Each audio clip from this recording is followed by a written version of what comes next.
Hello everyone, welcome back to another video.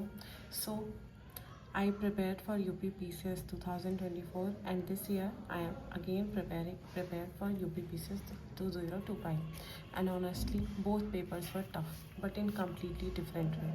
Today I want to share my honest comparison how both papers tested us differently and why this field 2025 was slightly more challenging, especially because of those super close and confusing options that made even simple questions tricky. When I came out of the exam hall in 2024, I felt the paper was tough but fair. If you had prepared sincerely and revised your basics, you could easily score well. But this year, in 2025, my first thought after opening the paper was, ये क्या कर दिया UPPCS ने? The question didn't look tough on the surface, but when you read the option, every single one felt almost correct. That's what made this paper mentally exhausting.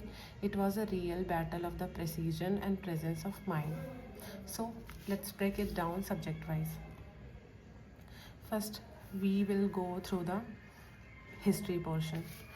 As you can see, the Governor General or Viceroy, an important contribution or work. As we know, Lord Dalhousie was related to doctrine of lapse. So we can go with A to 4. So A to 4. अब here B and C both options are correct with A to 4. Now Lord Curzon was partition of Bengal.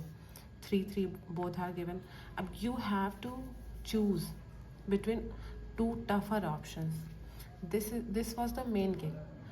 As it means you know half of the question, but half is very tough. अब now you have to know that what did Lord William Bentinck did and what Lord Cornwallis did. So I went through the options and it was the correct answer for me and it is the correct answer. So we can go with more questions like this one. Here first Anglo-Mysore War, second Anglo-French War, first Anglo Sikh war and first Anglo Afghan war, इन सबको chronology में set करना है. ये भी काफ़ी tough question है अपने आप में. जब तक आपको पूरे ईयर्स नहीं पता है you can't solve this question. ऐसे ही आगे बढ़ेंगे तो ये क्वेश्चन भी है. Which one of the following book is not written by Kalidas? Meghdoot, Raghuvansham and Shringar Shatak. तो हम लोगों को ये तो पता है कि मेघदूत कालिदास ने लिखी है, रघुवंशम भी कालिदास ने लिखी है. इसको रघुवंशम नहीं, रघुवंश महाकाव्यम बोलते हैं, काव्य है. लेकिन श्रृंगार शतक कालिदास ने नहीं लिखी है. मुझे नहीं पता किसने नहीं लिखी है, बट इसमें नॉट था तो मैं ऑप्शन 3 के साथ गई. अभी ऑफिशियल आंसर के आने के बाद ही बाकी चीज़ें क्लियर हो पाएंगी. उसके बाद ऐसे मतलब हर सब्जेक्ट के क्वेश्चंस काफ़ी ज़्यादा टफ है. ऐसा ढूंढना पड़ रहा है इसमें. You can see this one. Emperor and city where tomb is located. जैसे यहाँ पे भी हम लोगों को पता हुआ है कि बाबर का काबुल में था मकबरा, तो काबुल में दिया हुआ है. बी और सी दोनों ऑप्शन में दिया हुआ है. उसी तरीके से हमें पता है हुमायूं का टूम दिल्ली में है, ये भी पता है. लेकिन अब जहांगीर और शाहजहाँ का आपको नहीं पता तो you can't do this question. Same यहाँ पे है. कौन किसका डिसाइपल था, डिसाइपल और गुरु का नाम दिया हुआ है. सो yes, we can say every question had two options that seemed right, so elimination didn't help. You really have to know the exact provision or concept. Okay, चलो अब हम लोग आगे बढ़ते हैं ज्योग्राफी की तरफ. तो सब देख लेते हैं. सबसे पहले तो यही क्वेश्चन है that the Himalayas form source of several large perennial rivers. और रीज़न दिया हुआ है the higher range of Himalayas are snow covered throughout the year. ये तो अच्छा क्वेश्चन है, मतलब असर्शन दिया हुआ है, रीज़न दिया हुआ है और इसमें दोनों सही है तो ये इजी था. इस क्वेश्चन को टफ नहीं बोला जाएगा. हाँ, ज्योग्राफी के भी क्वेश्चन अच्छे थे, मैं ये नहीं बोलूँगी कि ईजी थे बहुत ज़्यादा.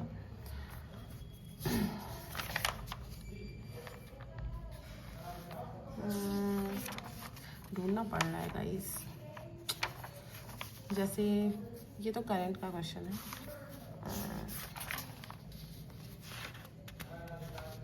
ये इन्वायरमेंट